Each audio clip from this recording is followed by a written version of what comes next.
everyone, and welcome back to Ruth Reacts to Books, Season 1, Episode 15. I'm your host, Ruxie Ruth McGouth.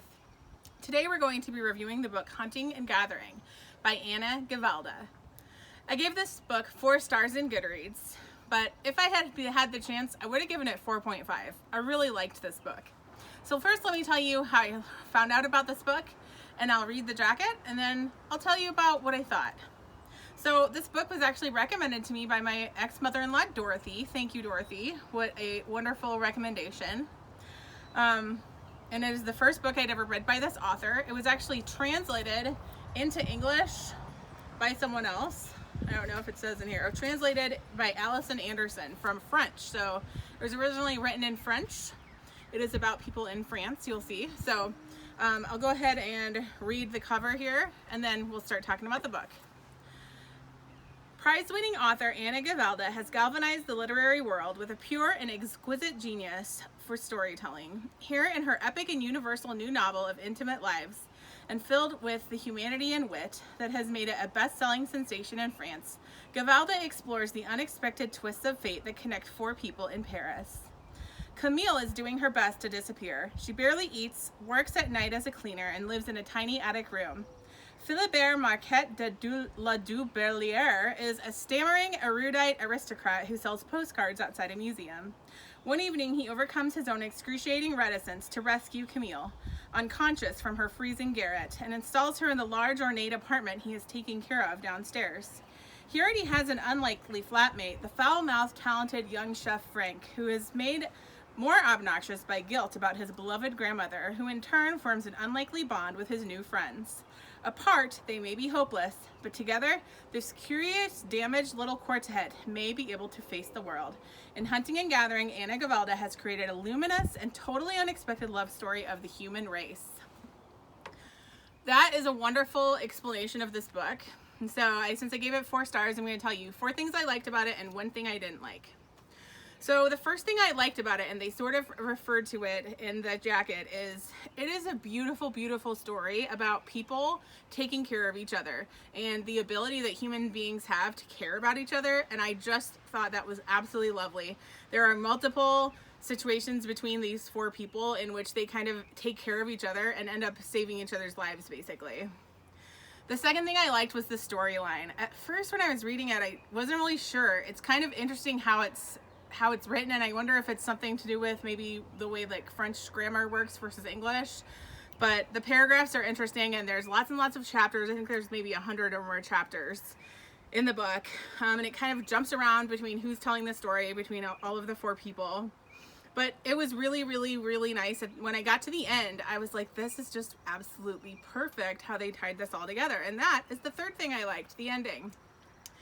I didn't really know what was going to happen. I was a little worried that like everyone was going to die or something, but that's not what happened. And it ended up being a really beautiful, beautiful ending that gave me a lot of hope. So that was wonderful. And then the last thing I liked about the book is there's a lot of history from French history and art that's talked about. So the character of Camille is an artist, and she's a wonderful artist, which is why on the cover we have some chalks or whatever things to paint with. And so she talks a lot about different artists and the influences she had. And then Philibert, the person that owns the apartment that he puts her into, he is like a huge fan of history, and so her and him have long conversations about history, and so there was some interesting tidbits. And as a person who studied mainly French history for my history degree in university, that was really neat. The thing I did not like about this book, there is a scene where one of the characters wakes the other one up and says, "I'm gonna rape you." And in the book, this was seen as like a really cute thing to say. And I was really surprised. And earlier in the book, they'd mentioned rape when one of them was telling another one their story. One of them had said, "Oh my gosh, you weren't raped, were you?" So I assumed that rape means the same thing in French as it does in English. So I am wondering if it was partially a translation thing, or perhaps there is something in France where maybe that word has different meanings, but I didn't like that part. I did not think it added anything to the story. I didn't think it really belonged there. And so if I could remove something, it would be that one sentence. Other than that, it was wonderful. If this book was a food, I decided it would be an entire roast pig Sorry, vegetarians. Don't worry. I have a little extra one for you at the end. So in this book, one of the things that the characters did is they mentioned in the story that one of them is a chef. And in the book, there's this scene where some of them go to this gathering, basically, of one of their families, and their tradition is to roast a pig. And so, you know, I thought that that would be kind of apropos for this book.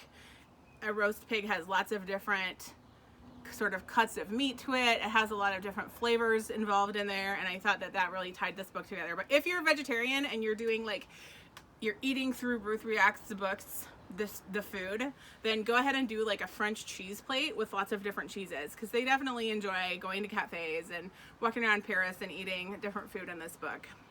Shout outs. Once again, Dorothy, thank you for recommending this wonderful book. And another shout out, my friend Michael. I thought about you a lot while I was reading this book, and part of that is just that we watched so many French movies when we were in college, and so that, you know, I just thought about you a lot while I was reading this, and thought that this is the kind of story that Michael would just really love. It's very sweet. It's very French. So definitely recommend this to you, Michael, if you are watching. So until next time, friends, have a wonderful day and take care of each other.